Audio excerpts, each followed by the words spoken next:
Amigos y amigas de Cuatro Vientos, ¿qué tal? ¿Cómo están? Qué gusto estar con ustedes en este martes, día 10 de febrero del año 2021. Estamos transmitiendo desde la ciudad de Ensenada, Baja California, México, cuando son las 9 de la mañana con 50 minutos.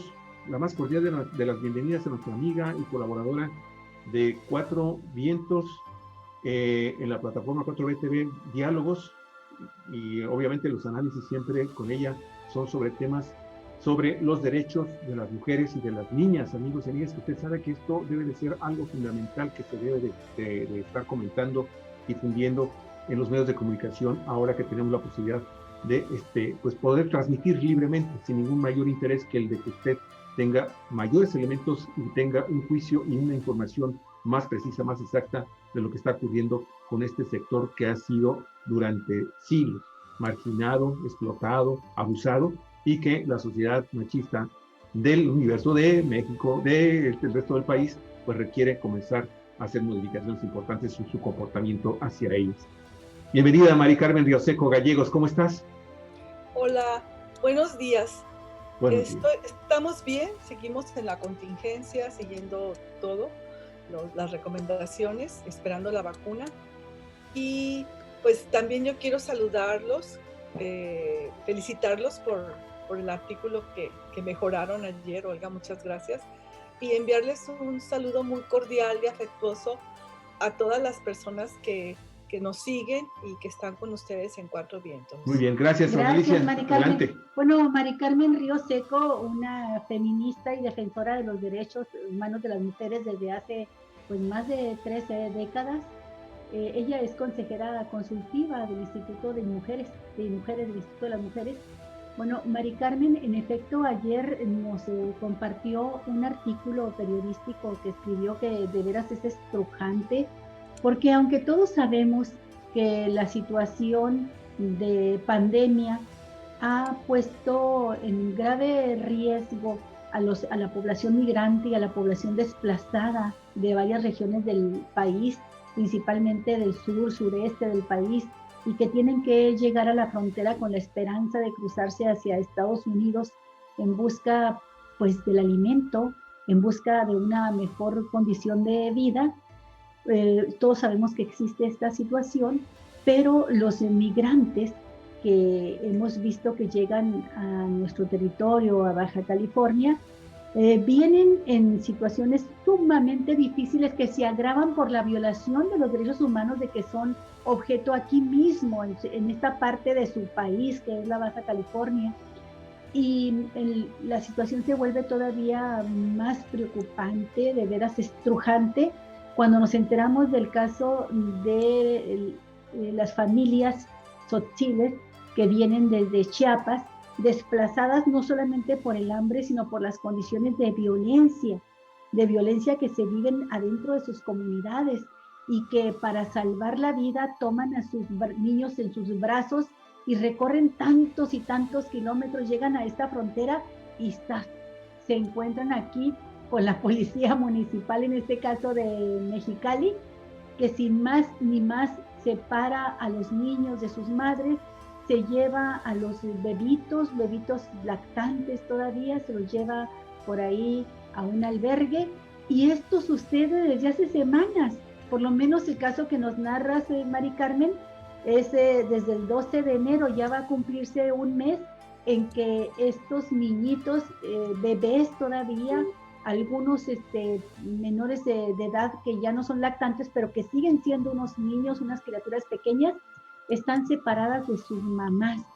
Y tú, en muy pocas palabras, pero con una claridad tremenda, pusiste en relieve este caso, lo destacaste, y ha estrujado, ha conmovido a gran parte de nuestros seguidores de Cuatro Vientos y demás personas que se van dando cuenta de tu denuncia. Platícanos de este caso y el contexto, en el contexto que se da, Mari Carmen, y la violación de derechos humanos que implica. El caso de Yair y Adelaina, pequeños que están en un albergue llorando, dices tú, lloran por su chichi, porque sí, son bebitos que no tienen otra manera de comer, que a esas edades todavía en su tradición ¿verdad? Las costumbres de su pueblo y de sus familias, se alimentan únicamente del pecho materno. Adelante, por favor, Mari Carmen, bienvenida. Así es. Son dos y que lamentamos porque nos estamos viendo como una sociedad insensible, es falta de empatía hacia las comunidades y los migrantes indígenas, estas comunidades de Tzotzil, de Chiapas, y esta situación de desconocimiento de los tratados internacionales, de lo mínimo que se debe hacer en la parte de migrantes.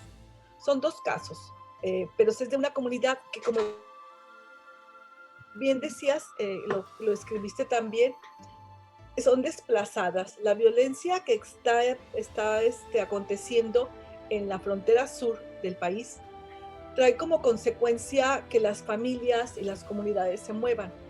Puede ser por el hambre, por la extrema pobreza que también mencionaste, pero también es por esta inseguridad en que viven. Y aunado a la pandemia, que no están teniendo clases los niños, pues hemos estado recibiendo en Baja California, y es primero Mexicali que recibe a los migrantes haitianos, salvadoreños, guatemaltecos, centroamericanos en general, y en este caso también a nuestras comunidades que les llaman migrantes, pues son mexicanos y mexicanas. Hemos tenido migración durante mucho tiempo por comunidades de Oaxaca que eran buscando un mejor estilo de vida, o sea, una vida pues más digna. Se empezaron a sentar en San Quintín hasta un momento en que dejaron de ser jornaleros que se mueven de una parte a otra para convertirse en habitantes de este lugar que ahora se va a convertir también en un municipio. Pero a diferencia de las demás comunidades que están en Oaxaca, pues, comunidades de Oaxaca que son indígenas la mayoría, que están en San Quintín, porque era antes pues parte de Ensenada, del tiempo están muy organizados en la parte laboral, en la parte de algunos derechos, en la parte de la violencia. No quiero decir que disminuya el abuso laboral, ni la discriminación, ni la violencia hacia las mujeres, pero sí tienen unos niveles de organización que incluso han podido incidir para que siempre haya una traductora o un traductor en los casos que tengan que ver con una situación de proceso jurídico o legal.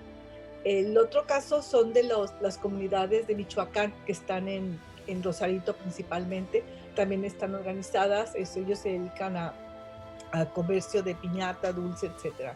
Entonces, lo que estamos viviendo, o bueno, yo en lo personal, lo que estamos observando es que por esa situación de desplazamiento, inseguridad y hambre, porque es hambre, se vienen las comunidades a esta parte, atraviesan 3.500 kilómetros o más, o sea, de sur a norte, y precisamente llegan con sus recursos, con sus tiempos, y emigran con toda la familia.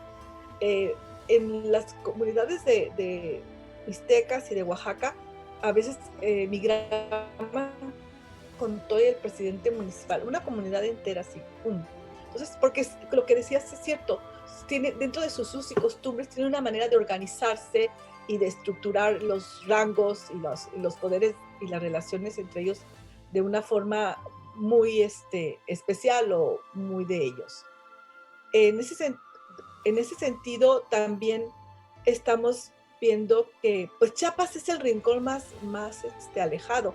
Incluso el idioma, las lenguas o idiomas que ellos hablan, creo que son 3 diferentes, de acuerdo a la etnia. No hay traductores aquí, y si ellos saben un poco de español o lo hacen, no tienen la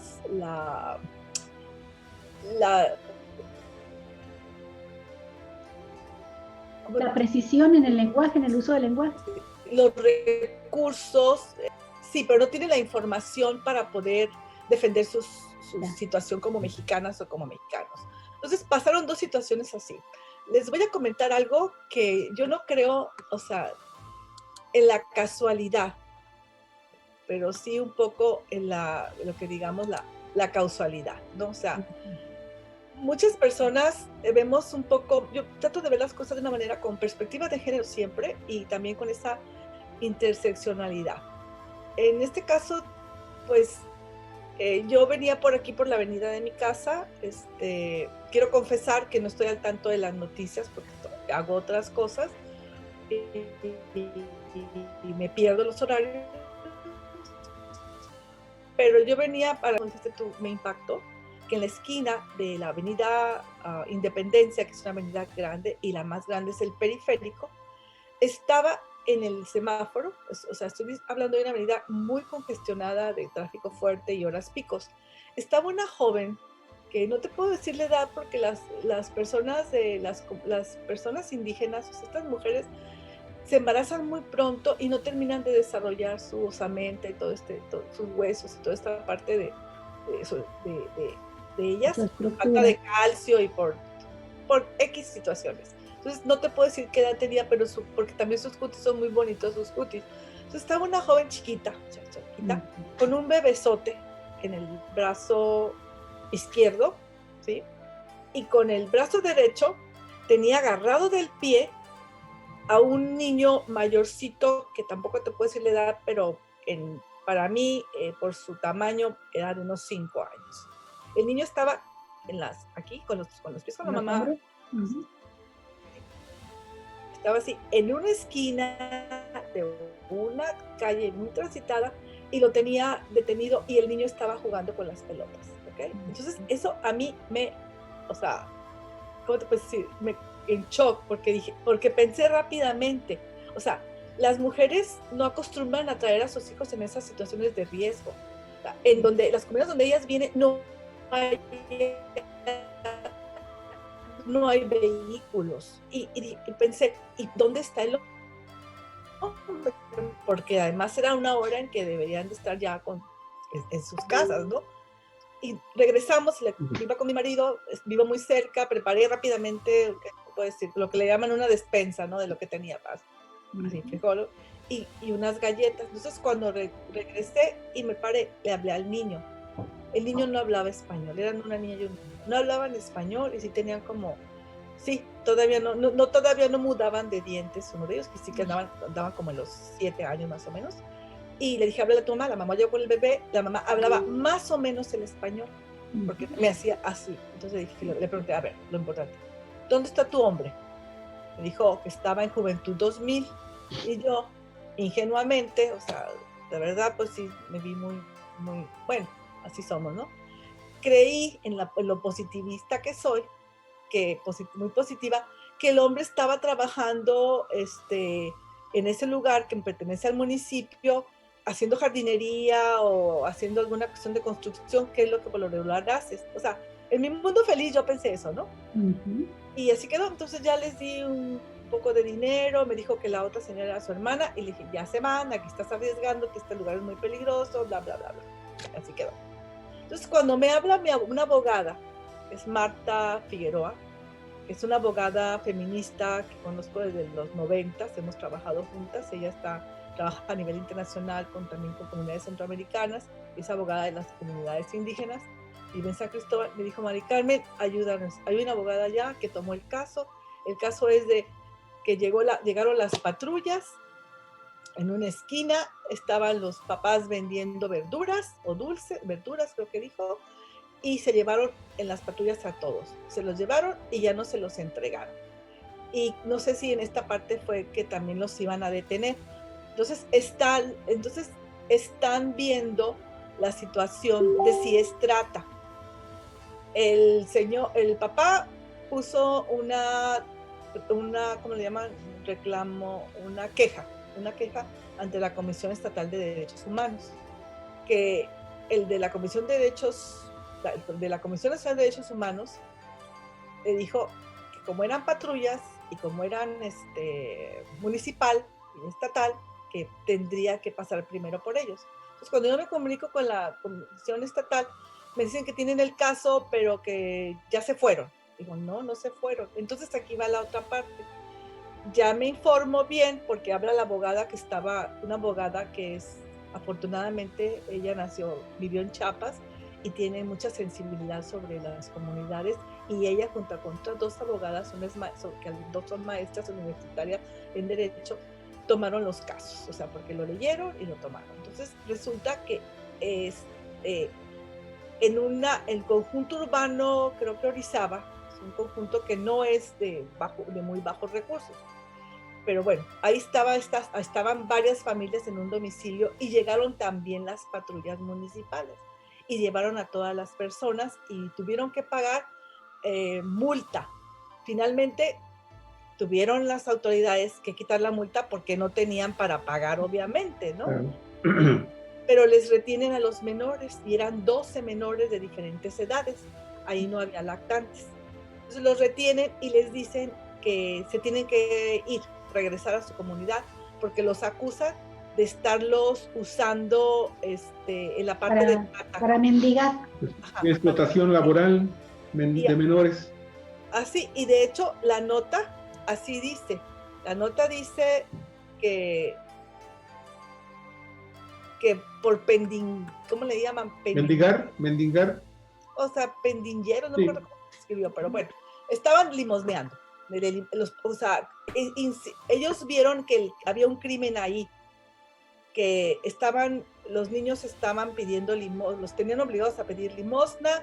Entonces era trata por trabajo laboral y de menores, y la otra parte no sé cuál era, ¿no? Entonces los detuvieron y los revisaron, se dieron cuenta que estaban bien alimentados, no tenían violencia física, no tenían violencia psicológica, porque los revisados psicológicos estaban en buenas condiciones.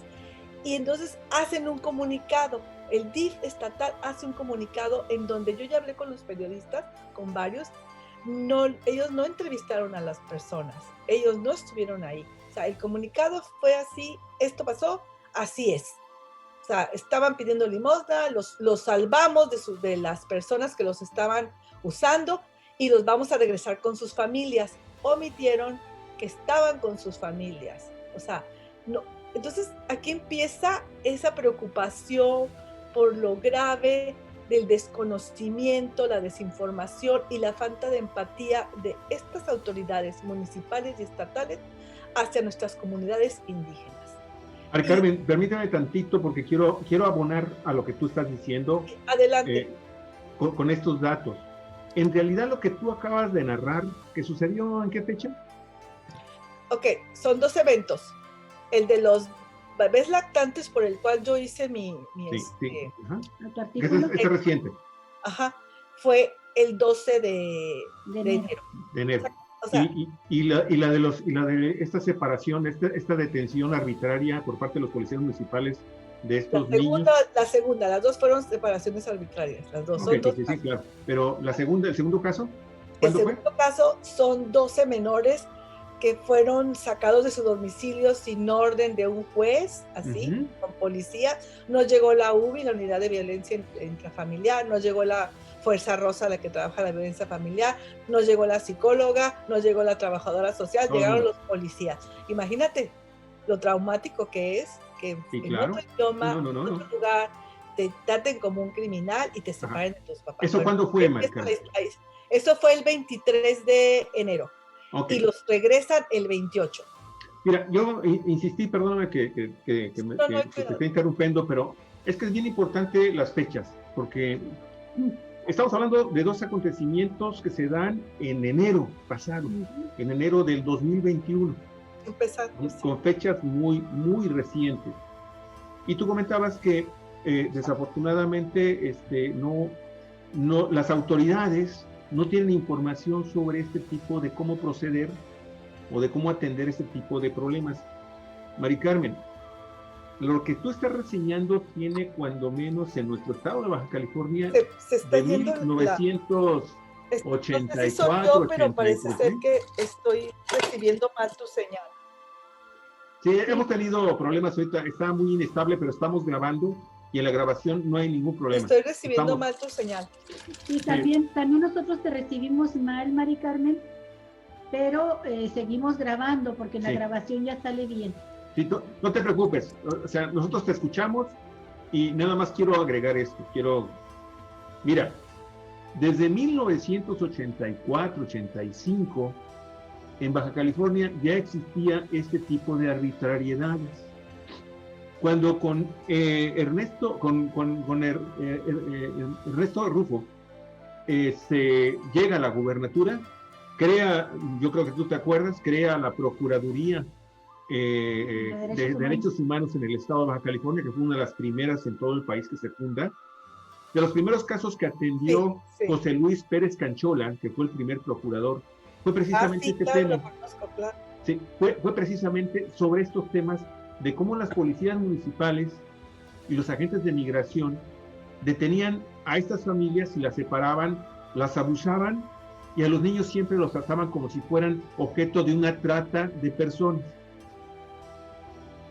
Ya con Raúl Ramírez Baena, e incluso un procurador antes, se implementaron programas de divulgación y de educación sobre derechos de este tipo de personas que están en tránsito, la inmensa mayoría de ellas, ¿sí?, en nuestro estado de la República, en Baja California, para que no los victimizaran y no abusaran de ellos, separándolos a las familias, porque lo común, y aquí en Ensenada se dio y se ha dado durante casi todos los gobiernos del Partido de Acción Nacional, que son los principales impulsores de este tipo de acciones arbitrarias y violatorias de sus derechos, ¿sí?, de agarrar a los niños en la calle Primera, ¿sí?, donde están trabajando con sus padres, que son artesanos, ¿sí?, que fabrican ahí mismo sus productos o que vienen de Tijuana y los vienen a vender aquí, ¿sí?, los tratan como delincuentes y los agarran, los separaban y se los llevaban, ¿sí?, y a los padres los obligaban a pagar multas. Eso fue lo que escándalos. La Procuraduría de Derechos Humanos en Baja California implementó, te digo, estos programas y comenzó supuestamente a educar desde entonces a las autoridades municipales, que eran las principales violadoras en este tipo de temas, a grado tal de que finalmente la opinión pública también, al menos en el caso de Tijuana y Ensenada, logró que las autoridades municipales entonces implementaron un programa a través del DIF, que le decían, ok, tu hijo no puede estar trabajando, se viola un derecho constitucional de los niños, vamos a hacer esto, vamos a recoger a tus hijos, los vamos a llevar al DIF, ahí los vamos a tener en guardería, les vamos a dar alimentación, les vamos a dar cobijo, y cuando tú termines tu jornada de trabajo puedes venir por ellos y se pueden regresar a sus hogares sin ningún problema. Eso sucedió prácticamente en las últimas administraciones del Partido de Acción Nacional aquí en Ensenada. Llegan los priistas y cancelan ese proyecto y vuelven otra vez a cometerse este tipo de situaciones. O sea, con esto quiero decir que las autoridades, al menos desde 1990-91, que es cuando surge la Procuraduría aquí de Derechos Humanos, que hoy se llama Comisión Estatal de Derechos Humanos, ha estado dando información precisa y cursos y talleres para educar a los funcionarios públicos y a las policías de todos los municipios de Baja California, ¿sí? Y ahora en enero de este año, en Mexicali, están ocurriendo este tipo de situaciones que deberían ser sancionadoras. En primer lugar, a la presidencia municipal de Mexicali y decirle a la presidenta municipal con recomendaciones inmediatas y reacciones o llamamientos inmediatos de que cancele ese tipo de operaciones, porque la Suprema Corte de Justicia de la Nación, ¿sí?, ya emitió jurisprudencia desde la década de los 90, por lo que estaba sucediendo no solamente en Baja California, sino en muchas regiones del país. Ese tipo de abusos, se dijo, son violatorios de los derechos humanos de las comunidades indígenas, el que separen a las familias, aún con programas especiales de atención a los niños. Entonces, Mari Carmen, yo creo que sí sería muy interesante que las organizaciones defensoras de derechos de las mujeres y de los niños, en materia, específicamente en casos como estos, presenten denuncias ante las instancias nacionales de la Comisión Nacional de los Derechos Humanos y ante las autoridades judiciales, porque no se vale que digan, es que no sabemos.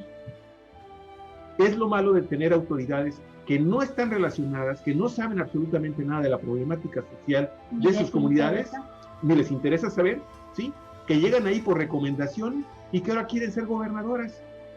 Eso es terrible, Maricarmen. Quería abonar eso. Sí, Mari Carmen, yo agradezco mucho la intervención de Javier porque nos da este contexto tan interesante de cuántos años llevamos en Baja California tratando este tema, pero además subrayar, Mari Carmen, el que se sigue criminalizando, como bien lo dijiste tú, criminalizando la pobreza, se sigue revictimizando a víctimas. Muchos de estos chiapanecos indígenas, como otros más de otros lugares, vienen desplazados por la violencia, una violencia extrema. Cuando estaba buscando información para ilustrar tu excelente artículo sobre este tema, me encontré que coinciden también exactamente en las fechas los momentos de desplazamiento de comunidades indígenas, por ejemplo, de Chalchihuitán y Chenaló, Chiapas, que tuvieron que salir de sus comunidades porque ahí dentro de sus comunidades grupos paramilitares llegaron y les asesinaron a 17 personas, a 17 miembros de su comunidad tzotzil. Entonces toman en brazos a sus niños, agarran cualquier cosa, cobijitas, comida, algo para tener para el camino, y salen huyendo del hambre y huyendo de la violencia, tratando de salvar la vida propia y la de sus hijitos. Y fíjate, estos desplazamientos, este caso concreto de las 17 personas asesinadas, por ejemplo, ocurrió en octubre 19 del 2019. Es el tiempo en que les lleva más o menos transitar, recorrer todo el país para llegar aquí en enero de 2021 a que los revictimice la Policía Municipal de Mexicali. Y entonces esta revictimización de la pobreza y de la violencia y de las condiciones de extrema pobreza en que se encuentran esta población, ¿qué le pide?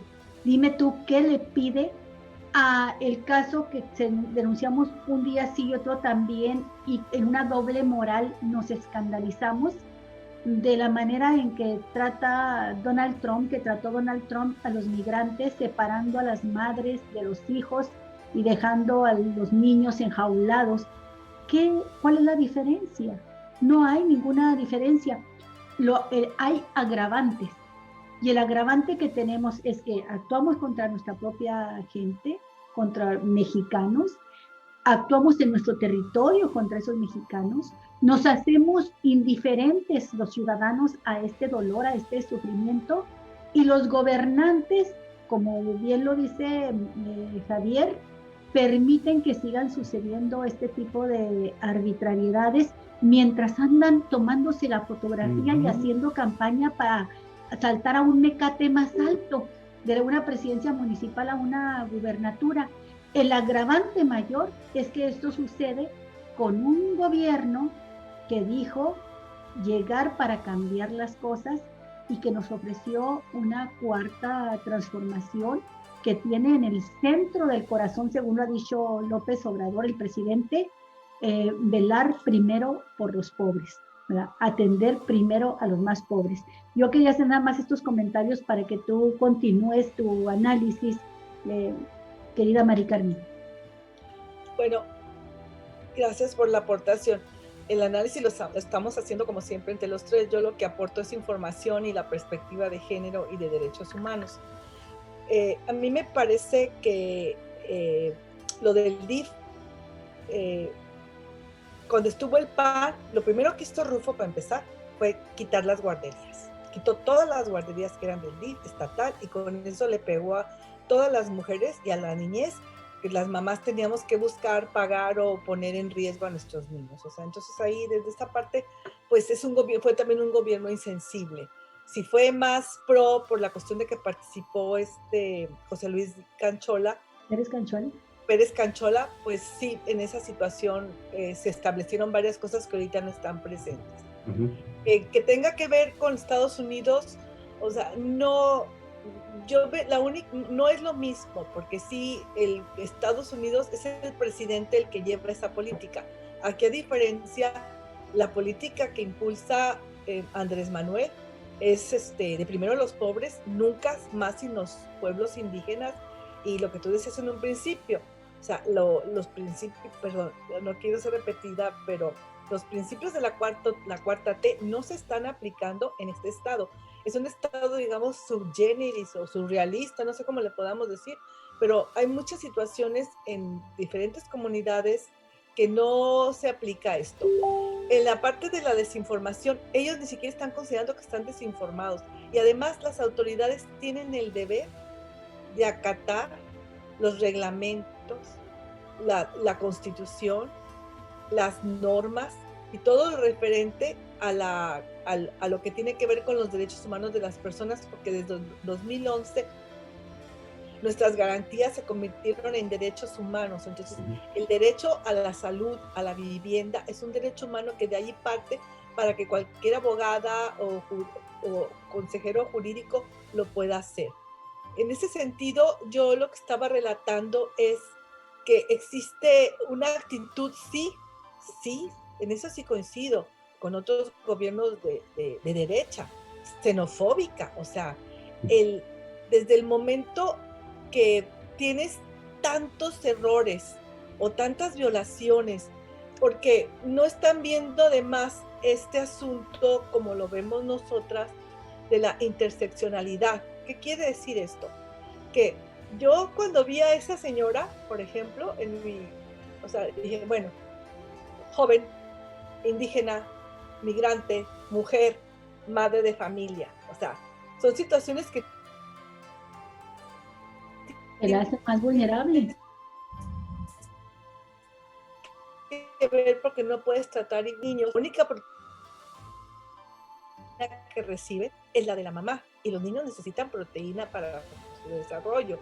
Y si tienes a un niño un mes sin la proteína de su mamá, porque además no han podido ver a los bebés, tú no sabes que están alimentando y no se van a alimentar ellos de lo que les den por las comidas que hacemos acá en Mexicali, muy diferentes a los que ellos están acostumbrados. Y además su proteína, insisto, es la de la mamá. Y las mamás, por la misma situación de esa relación tan íntima que se hace, porque tú nos ves a las mamás con los bebés, las mujeres indígenas, diferentes comunidades, otra extensión de ellas, ¿no? Porque sin ningún problema lo ponen atrás, lo ponen a un lado, lo ponen enfrente y van caminando, van haciendo sus faenas y los niños están con ellas todo este tiempo. O sea, además está esa parte, ¿no? De que lo estás separando, le estás quitando su alimento, lo estás asustando, no tiene idioma, o sea, el idioma de los niños. Yo cuando hablé con los niños no hablaban el español, nada más se reían y me di cuenta que no entendían. Entonces, imagínate, sacas así, los pones en esa parte. Y en la parte de los otros, también de ambos casos, el de que llegaron al domicilio con estos 12 menores y el de en la esquina esta frente a la Juventud 2000, aquí en Mexicali, que es una avenida muy grande. O sea, llegas en patrullas, o sea, ¿qué estás viendo? O sea, los criminalizas a estos pequeños, eso no se, o sea, eso no se, las patrullas no deben de llegar nunca a recoger a los niños, eso todo el mundo lo sabe. Entonces, es unas omisiones. ¿Por qué lo haces? Porque son pobres, porque son indígenas, porque no hablan español, porque son migrantes y por muchas cosas que hacen esta interseccionalidad de que son y no se toma en cuenta. Entonces, ahí también hay una parte que no se está tomando esto para juzgar con perspectiva de género. O sea, ¿cómo vas a juzgar a una mujer y la vas a llevar a la cárcel y la vas a acusar o la vas a detener o la vas a castigar porque no está cuidando a sus comunidades? Hay una parte que yo busqué y bueno, también una de las cosas que hay declaraciones, o sea, y yo platicando con el grupo de amigos aquí, dice, es que eso se llama racismo. Así es. Y entonces ahí sí hay una coincidencia con la actitud que tenía Trump. O sea, es un racismo o una xenofobia hacia personas que son diferentes y el trato que se les da. Entonces, eso ya ahorita está muy claro en Estados Unidos, lo vimos cuando fue el asalto al Capitolio, este tipo de personas, supremacías blancas y todo esto, ¿no? Pero hay comisiones para la discriminación. Y dice, por ejemplo, hay uno que aquí les quiero compartir, dice, el Comité sobre la Eliminación de la Discriminación Racial recomendación general 25, dice, el comité observa que la discriminación racial no siempre afecta por igual a las mujeres y a los hombres, ni de la misma forma. Hay circunstancias en que la discriminación racial afecta única o principalmente a las mujeres, o las puede afectar de manera diferente a un grado distinto que a los hombres. Este tipo de discriminación racial pueden pasar desapercibidos si no se reconocen y reivindican explícitamente las diversas experiencias de la vida de las mujeres y los hombres en los ámbitos públicos y privados y en la vida colectiva. Ahora, estas es como se debe de ver a estas jóvenes madres. Cuando se llevan a las personas, a los menores, les dijeron a los papás que los iban a, creo que esto ya lo repetí, pero bueno, que se encontraran en la central de autobuses y que de ahí se iban a ir. O sea, esa es la otra cosa. Yo, como mexicana, sea afrodescendiente, sea indígena, sea de una religión que yo inventé, sea mujer trans, lo que sea, cualquier tipo de persona que yo, ciudadana de este país, tengo todo el derecho de transitar por tu país, transitar a donde yo quiera. ¿Por qué regresa? Entonces, aquí yo pienso que debe de haber una reparación del daño, Olga. Sí, ¿Por claro. qué? Porque lo que te costó en tiempo, ¿sí? Uh-huh. En recursos que no tuviste para trasladar dinero. O sea, eso la abogada lo puede, o se les pueden preguntar, porque hicieron un comunicado el DIF, los periodistas reproducieron la nota. Entonces, lo único que rescaté yo de la nota es que los encontraron en perfectas condiciones. Aunque sean pobres, aunque sean indígenas, aunque no tengan que comer, extrema pobreza, no tenían desnutrición, no tenían problemas psicológicos y no padecieron ningún tipo de violencia. ¿Qué quiere decir? Que estaban con sus familias. Entonces ellos dicen que los mandan a Chiapas con sus familias, como si hubieran sido secuestrados o tratados por gente que no era su familia. Entonces, esta es una falsedad para deshacerse de ellos. Entonces los regresan y su tiempo, su economía, sus recursos, todo, o sea, además que te digo que ni un sándwich bueno, eso es lo que a mí me informaron. Carmen, yo quiero agregar aquí algo que omití, permítame tantito nada más, porque esto también creo que es importante para que lo pudieras incorporar en tu análisis. Hace rato omití, porque se me pasó, algo que es fundamental para entender por qué reaccionan así también las autoridades municipales cuando ven a niños y a mujeres o a hombres indígenas en las calles. Reaccionan así a petición expresa de comerciantes del ramo restaurantero, de tiendas de artesanías, de comercios en general, ¿sí? Porque estos, no voy a generalizar, pero hay un sector de empresarios de estos niveles, ¿sí? De perfumerías, de tiendas de ropa, de alimentos y bebidas para los turistas, o para la gente muy bonita de ciertos sectores económicamente poderosos o medianamente poderosos, ¿sí? Que se sienten ofendidos porque ven a un niño, a una niña, a una mujer, a un hombre vendiendo sus artesanías con los mocos de cuero y vestidos con la mayor pobreza que te puedas imaginar. A las mujeres amamantando a sus hijos en la calle. Cuando de repente ven estos grupos, no voy a generalizar, posiblemente sean pocos, pero son muy poderosos y muy influyentes ante las autoridades que ellos son los que han impulsado a los empresarios del Partido Acción Nacional, han impulsado a los empresarios del Partido Revolución Institucional y han impulsado ahora a quienes llegaron al poder a través del Partido Morena.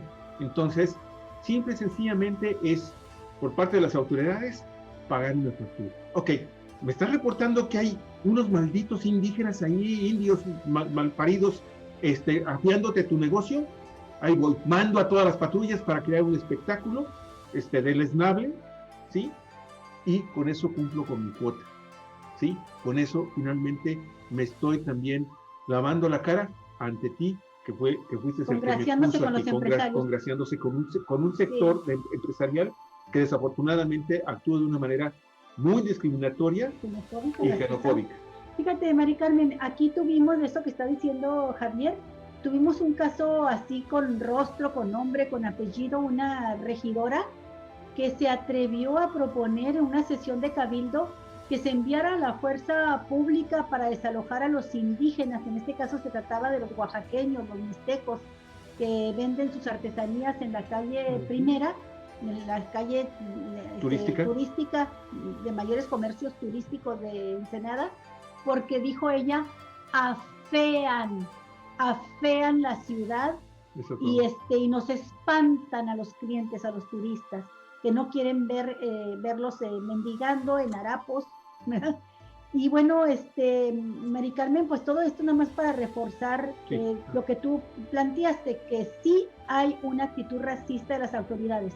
A mí me gustaría, porque se desprenden de esto responsabilidades, se desprende el sustento para una denuncia. ¿Qué te han dicho las abogadas? ¿Qué piensas tú también respecto al cúmulo de derechos humanos que se violaron y la posibilidad de que se configuren delitos que puedan ser, o faltas administrativas y hasta delitos, ¿por qué no?, que puedan ser imputables a las autoridades de Mexicali?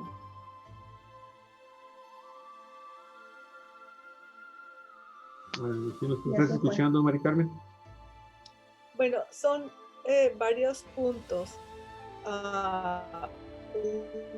Primero es que aquí... ¿Mandé? Sí, te escuchamos. A ver. Sí, yo considero que son varios puntos, pero en la reflexión, primero que aquí en Mexicali, de hecho, yo escuché una vez a las mujeres mixtecas que dijeron que éramos unos codos, porque la gente aquí no da tan fácilmente. Y además el clima no se presta para que estén, porque pues se mueren. O sea, está el frío que nunca lo conocieron, más que aquí en la parte del norte, o está el calor que la gente le da golpe de calor y se mueren, así, porque literalmente se mueren en la calle. Y esta situación de estar afuera no la he visto tanto como en Ensenada. Ensenada sí, porque la gente mucho vive del turismo. Y claro que es xenofóbico y muy discriminatorio y cruel lo que hizo esa señora. Me recordó a la Susanita de Quino, ¿no? De que o sea, siempre hay personajes en toda nunca la falta alguien así. Sí, así es. Pero lo que yo veo aquí es que eso mismo, que esa misma situación de ir segregándolos, o sea, como un apartheid, ¿no? Apartheid, sí, como un apartheid. O sea, sí, segregando, acá se ponen estos, acá se ponen otros. Eso es lo que están haciendo, es una situación así. Ha hecho que se pongan más en riesgo con sus familias en esas esquinas. O sea, sí se me parece una excelente idea que hubiera un albergue para las comunidades indígenas que llegan, porque todos se conocen y llegan como una comunidad. Y me parece también que una guardería o estancia infantil para que ellas puedan estar seguras. O sea, que el gobierno realmente hiciera algo en beneficio, no nada más la criminalización. Los niños tienen derechos y están bien contemplados, y lo que dicen ustedes es cierto. O sea, esas omisiones es una violencia institucional. Las instituciones de Baja California, en este caso en Mexicali, la Dirección de Seguridad Pública Municipal y el DIF estatal, incurrieron en omisiones graves a los derechos humanos de estas familias y de los niños, porque su bien superior casi siempre es el estar con sus familias. Entonces, ¿cómo puede ser que no entiendas? O sea, ni en la cárcel hacen eso, que un niño lactante, o sea, porque como decíamos, hasta los 5 años, hasta que les dé la gana, ellas destetan. O sea, es su derecho, y como su familia. Entonces, ¿cómo es posible que tengan a niños lactantes sin su mamá? Es algo que para mí o sea, no lo entiendo, cómo el DIF, que es el de la familia, no entiende esta parte de lo que es ser lactantes y lo que es no recibir más que tu proteína. Eso están creando un problema de desnutrición, además, desde mi perspectiva médica. Y bueno, finalmente, aquí les leo lo que saqué, lo más importante de la convención, que dice: todas las niñas y niños y adolescentes tienen derecho a vivir en una familia y no podrán ser separados de ella por falta de recursos para su subsistencia. Tampoco podrán ser separados de las personas que los tengan bajo su guardia y custodia, que es el caso que es para ambos casos esta convención, sino por orden de autoridad competente y mediante un debido proceso. Es lo que yo decía, el juez dice, califica, ve, pasó esto, otros tienen una abogada y un psicólogo perita o perito que dice, ve, la familia está así, bla, bla, bla, y tienen un resultado. Y además tienen que tomar en cuenta, dice así, la opinión y su interés superior. O sea, tienen que tomar en cuenta a lo que le conviene al bebé, que es. O sea, no necesitas más de 2 dedos para entender que lo que le conviene al bebé es su mamá y su pecho. O sea, no entiendo. Y la otra parte es, les puedes preguntar a los niños, porque son ahorita 5 niños, son 2 lactantes de menos de 2 años, 2 de 10 y una de 13 años, que es la hermanita de uno de ellos, ¿no? Entonces, a 2 de ellos no los han dejado hablar con sus mamás, ni siquiera por teléfono. Entonces, ahorita lo que estamos viendo, la abogada, es lo que estaba viendo el día de hoy, que puedan darle la oportunidad, o sea, ¿cómo pueden pasar tantos días y no puedes dejar que un niño se comunique con su... Están incomunicados, ok, es otra agravante. Y a los niños se les pregunta, o sea, su opinión sobre su interés superior, ellos van a decir que está con mi mamá, que está con mi papá. Y aunque se les pregunte, no se los van a poder decir porque no hablan el español y las autoridades no tienen traductor, que también es uno de los derechos que tienen las comunidades indígenas, para lo que decía Luis. Entonces, en ese sentido, sí estamos muy preocupadas a nivel nacional. O sea, a mí me están preguntando, oye, ¿qué hacemos? Digo, pues espérame, déjame ver. La abogada está trabajando ya está en la cuestión de derechos humanos, la nacional. Y eso, o sea, si no actuaron mal o no actuaron bien, ya en la parte municipal, eso ya pasó. Eso requiere, pues, sanciones, responsabilidades y capacitación, porque existen los reglamentos y los protocolos, y que se capaciten. Una autoridad no puede decir que no sé. O sea, es como cuando te dices, ay, no sé, no sabía que tenía que sacar licencia. Pues no, ¿verdad? Entonces, en ese sentido, también al revés. Y finalmente, es un tema federal, porque estamos hablando de menores, de migrantes, de indígenas y de mujeres en la violación madres de sus derechos como familia, ¿no? Entonces es un derecho que tienen los niños, el derecho a la familia. Este es el derecho principal que las autoridades locales están obstruyendo y están omitiendo esta parte. Entonces, ¿qué queremos ahorita? Ahorita lo que queremos es que los niños ya estén con su mamá, todos los 5, ¿verdad? Y revisar, y que que un médico o una médica los revise en qué estado se los están entregando. Ahora, también un poco a pensar, Olga, cuando las mujeres estamos en la parte de la lactancia, sufrimos problemas de infección cuando el destete es así tan abrupto. Yo no sé en qué situaciones se encuentra la mujer en su destete tan abrupto, que ¿cómo se llama? Se dice, imposibilitada impuesto, porque yo no decidí que ya voy a empezar a trabajar y voy a ir disminuyendo la lactancia para que el bebé esté bien, o lo voy a guardar, no sé, lo que uno planee. Pero en este caso te lo arrebataron. Sí. ¿Okay? Yo no sé tampoco, y también pienso que las mujeres de nuestras comunidades indígenas, muchas mujeres pobres que viven también violencia familiar y toda esta parte de los roles de género, de los cuidados muy fuerte, no están acostumbradas, ni creo que sea fácil que se puedan revisar. O sea, entonces, y si ellas llegan a tener una mastitis, así se dice cuando hay una infección de mamas, ya tampoco van a poder amamantar al bebé, porque su producto lácteo, su leche, va a estar contaminada.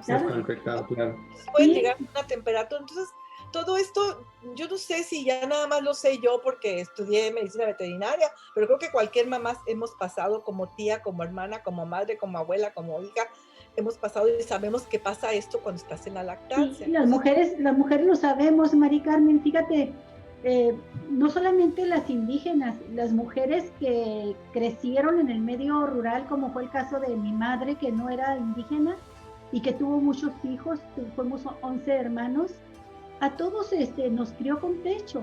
Y para mí fue común ver a mi mamá con el bebé recién nacido de unos meses cargado de un lado y todavía el más grandecito de 2 años paradito mamando en el otro pecho. Al mismo tiempo seguía amamantando a los dos mientras iba quitándole la teta al mayorcito. Entonces, yo sé, pues, después cuando fui madre, que si tú dejas de amamantar a tu bebé, también, no solamente el caso extremo de que puedas tener una infección, una mastitis, sino que el daño que también provoca porque dejas de producir leche. Si se deja de amamantar, se deja de producir leche. Entonces ahí, aunque recuperen a sus bebitos, posiblemente ya esas mamás ya no tengan la producción de leche materna para darle a sus hijos, ¿no? Pues esperemos que no, esperemos que pues sigan las indicaciones que siempre nos han dicho nuestras abuelas y nuestras hermanas. ¿Sabes tú si se enderezará alguna denuncia? Pero pues también, o sea, ellos no van a tener, no tienen, ¿mande? ¿Sabes si no se va a enderezar alguna denuncia? No, ya está la denuncia, o sea, ya está la denuncia contra quien corresponda, autoridades, policías municipales, sus jefes. No conozco la denuncia porque no me he querido, yo soy muy respetuosa. Hace poco tuve un caso en un ejido con una mujer que la golpeaba a su marido y pidiendo auxilio a una compañera, estaba en la crisis y pues ella intervino y más o menos se calmó el asunto. Ya había pasado antes eso, tenía denuncia, pidió medidas cautelares y después lo que pasó fue que tenía una situación con la adolescente en donde hubo un altercado y hablaron a la policía y detuvieron a la señora. Pudo salir por intervención del Instituto de la Mujer con la maestra Carla Pedrí, me comuniqué con ella y pues tomaron el caso ya el instituto local aquí y lo demás, pero yo por lo regular cuando me llega así un caso, trato de dirigirlo, ¿verdad? Porque las personas tienen la autoridad y en el caso de las abogadas hay muy buenas abogadas y estas abogadas son tres, son sensibles, 2 de ellas son de Oaxaca, así que tienen esta empatía hacia las comunidades indígenas.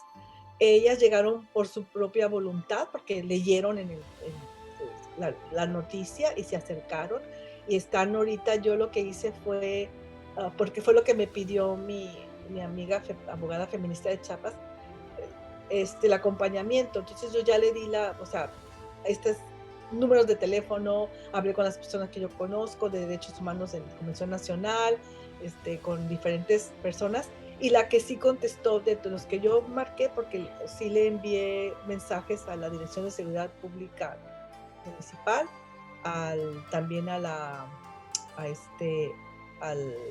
presidenta del DIF, la señora Favela, también a la alcaldesa de Mexicali, también a la que encargada de participación de cercanía ciudadana de la dirección, también a la de Espina, o sea, varios di todo lo que se debe de hacer, o sea, en forma de que a ver qué pasó, y pues ninguna dio una respuesta de ir más allá, de tomar el caso y decir, lo vamos a ver, lo vamos a atender.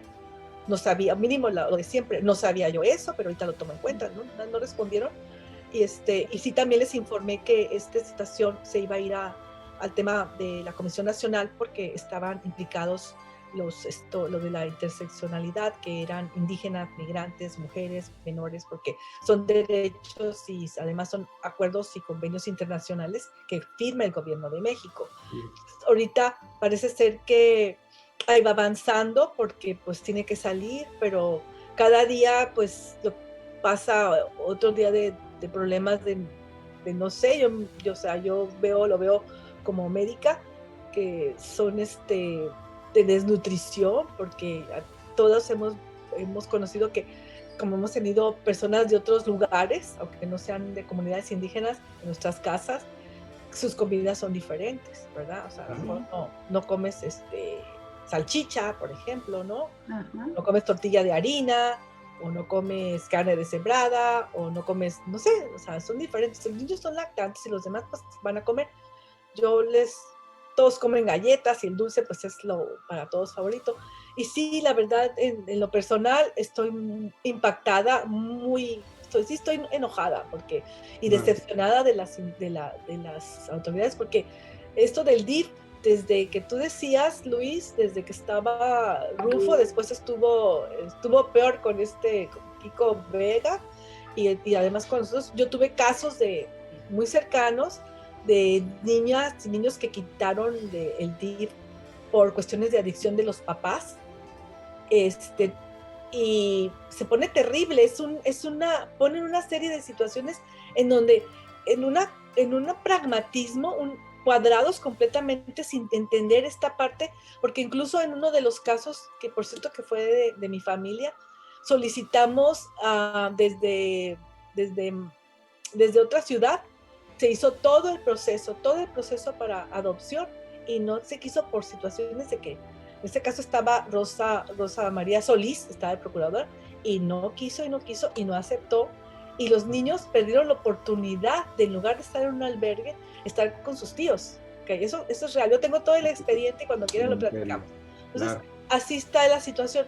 Y además, en otro caso, otro caso también del DIF, que se van a los albergues de Rosarito, de Ensenada y Mexicali, les pagan por cada niño. Y esta niña que se llevaron a la fuerza, salió embarazada, huyó embarazada. Y hay acusaciones, en uno de los que están en Rosarito, hay acusaciones de que hay abuso sexual. Y no lo han tomado en cuenta. Entonces, yo creí que todo esto iba a cambiar. O sea, habría que retomar estos casos en esta parte, porque la verdad a veces algunas no nos alcanza la vida para atender tantas situaciones, pero ahorita yo me impresionó, realmente sí, también entré y me impactó que cosas tan sencillas, que como te digo, tienen que ver con una doctrina que el mismo presidente dice: primero los pobres y nuestros indígenas, y aquí pobres te criminalizamos, indígena, regrésate a tu casa porque aquí no te queremos. Esa es la respuesta del gobierno. Los representantes de ese presidente, ¿no? Aquí en el estado y en Mexicali, ¿no? Qué pues aquí el representante podría ser Luis Uribe. No quiero terminar, Mari Carmen. Por lo que hemos visto, y me he contado, o sea, no te mandé un mensaje, lo conozco de tiempo. Ay, no, es que no podemos hablar al mismo tiempo, perdón. A ver. Es que está diferido. Ah, ok, bueno. A ver, termina tu idea y otra entra Olga. Termina tu idea. Bueno, amigos y amigas. También le mandé mensaje a Luis Uribe porque yo estaba federal, puede tener también una autoridad para intervenir, para que ya estos niños regresen con sus familias. Y no se vale que los quieran regresar a Chiapas otra vez, que claro, se fueron súper asustados, o sea, la lección que les dieron de que aquí no te queremos, o sea, tipo Trump, ahí sí, o sea, sí fue muy fuerte, muy fuerte. Entonces, ahora yo creo que el gobierno tiene la oportunidad de la reparación del daño. No digo que una disculpa pública, pero sí debe de responder con un albergue, aquí entra Luis Uribe, con un albergue para mujeres indígenas, o una estancia infantil para estos niños, porque la pobreza existe, la violencia existe, y están viniendo y van a venir en esta situación por lo que está sucediendo en sus comunidades. Y creo que la respuesta debe ser esta, y sí, una capacitación a la policía, al personal del DIF, de que no se deben de, una lección de que los derechos humanos son de todas las personas, no nada más porque soy yo heterosexual, blanca y de la colonia nueva. O sea, no, todos tenemos y tienen que respetarse los derechos, porque esa es la paz que queremos finalmente. O sea, si uno tiene la fortuna de tener alguna cosa mejor, pues porque llegamos aquí migrantes también, todos en Baja California venimos de papá o abuelos migrantes, y en mi familia también hay indígenas y hay afroamericanos, o sea, esta es la situación real. Entonces, ¿qué se propone? En primer lugar, pido a las autoridades que ya devuelvan estos niños a sus familias y que no los obliguen a tener que irse. Y pido a la comunidad que apoyen a las comunidades que están ahorita indígenas con cobijas, con despensas, con lo que tengan, porque el hambre está muy fuerte. Y si no los queremos ver en la calle ahí para que no los atropellen, pues pongamos también de nuestra parte en lugar de reprimir. Muy bien. Hola, un último comentario, por favor. Un último, gracias, Mari Carmen, y creo que concluyes bien con esta serie de llamamientos y propuestas. Nada más un último detalle que se nos pasó comentar, yo lo recordé hasta que mencionaste a la directora del DIF, a Blanca Estela Favela Dávalos. Ella es la encargada del DIF estatal. El albergue donde se llevaron a los niños es un albergue en Mexicali, pero el estatal. Sí. Y entonces la responsable, la directora de este albergue es Blanca Estela Favela Dávalos. ¿Quién es ella? Bueno, pues es una mujer muy, muy cercana a Jaime Bonilla, es esposa del diputado Víctor Morán, que busca reelegirse, y ella también andaba muy ocupada seguramente en estos días y no podía ver los problemas de los niños indígenas ahí retenidos en el albergue, porque andaba buscando su registro como candidata a diputada. Ella quiere ser ahora diputada y federal, además, Blanca Estela Favela Dávalos. Entonces, y tienen un hijo, Blanca Estela Favela Dávalos y Víctor Morán, que también tiene un cargo en el gobierno de Bonilla. Entonces tienen mucho trabajo que hacer político, ¿verdad? Político electoral, y en eso están ocupados. Pero el DIF, como bien mencionó ahorita Mari Carmen, tiene en sus albergues una serie de problemas gravísimos que podrían dar para un guión de una película de terror, lo que está sucediendo ahí en cuanto a violación de derechos humanos, como este caso que menciona de la niña que sale embarazada por abuso sexual en un albergue del DIF. Y también estaba viendo yo que apenas en septiembre del año pasado, unos jóvenes denunciaron que en el albergue estatal ahí de Mexicali tienen un cuarto de castigo para los jóvenes, donde los encierran en un cuarto sin luz, con dimensiones reducidas, y ahí los dejan encerrados por tiempo indefinido para que reflexionen, dicen, para que los jóvenes reflexionen en los errores que cometieron. Y la denuncia se hizo porque metieron así en estas condiciones a un joven que sufre de autismo. Entonces, todos estos casos de flagrantes y graves violaciones a los derechos humanos no se pueden quedar impunes. Entonces, me da gusto que haya ya abogados metidos en estos casos, pero como ciudadanos hay que estar informados y exigir cuentas. Y si no podemos exigirlas por la vía penal de inmediato, exigirlas de inmediato en las urnas.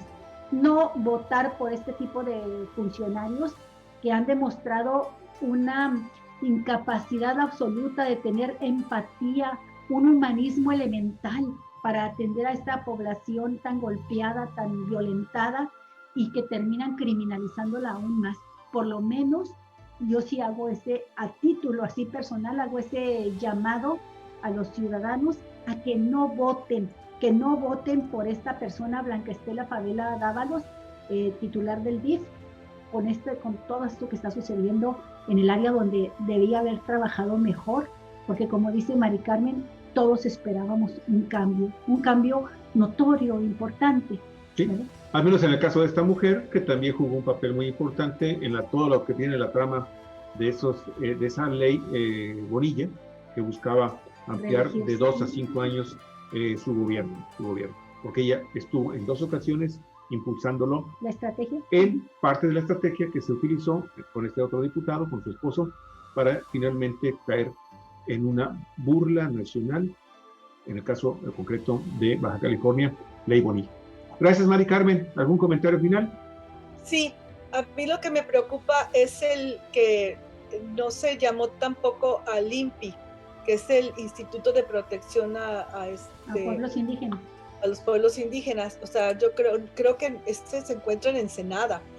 Yo creo que ellos deberían de estar también participando más activamente, porque pues aparte de que es su tema, en ese sentido conocen más la situación y creo que ellos son los que deberían estar acompañando a las abogadas. Son abogadas, finalmente son mujeres las que están llevando el caso.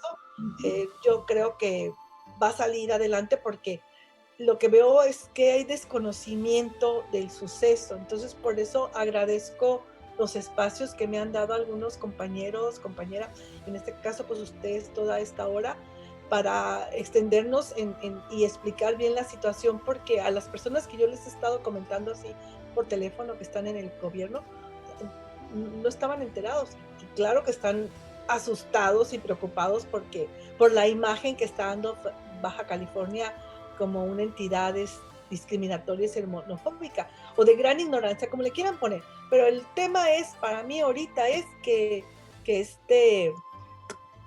estos dos niños, Yair y Adeliana, ya estén con sus mamás, ya estén con su mamá, estén con su familia, y que decidan, que no los obliguen a regresarse, que decidan si se quieren quedar, y el gobierno, por eso yo ponía al Instituto de Protección a los Pueblos Indígenas y a Ruiz Uribe, a Jesús Ruiz Uribe, para que a ver de qué manera, si van a empezar a llegar más personas en estas condiciones, se tomen las consideraciones necesarias para que se siga esta parte de primero los pobres, primero los indígenas, y no sea al revés, que sea la sociedad la que estamos ahorita tratando de protegerlos y apoyarlos en contra de la violencia institucional.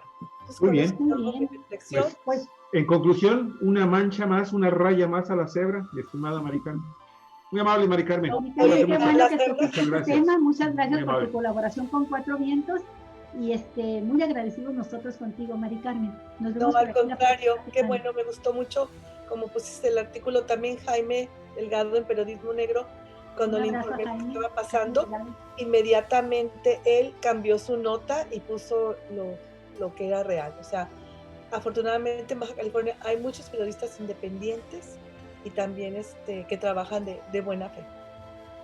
Pues muy amable, muchísimas gracias, Mari Carmen. Y amigos, Cuatro Vientos, Periodismo en la Red, donde todas las voces se encuentran eco, lo invita a que en un momento más estés de nueva cuenta con nosotros. Tenemos otro programa de diálogos y entrevistas con otro de los colaboradores. Con Arturo Gallegos, especialista en geopolítica, que colabora con nosotros desde Alemania. Él vive allá, y vamos a platicar con él de las recientes elecciones de este fin de semana en Ecuador, que gana la elección un seguidor del partido, Javier, de Correa. Parece ser que regresa a la izquierda. Regresa a la izquierda. Vamos a analizar de este giro que da Ecuador y las repercusiones que tiene en la región y en la relación con México. Sí, la verdadera izquierda. Amigos, regresamos en un momentito más. Hasta pronto. Hasta dentro de poco.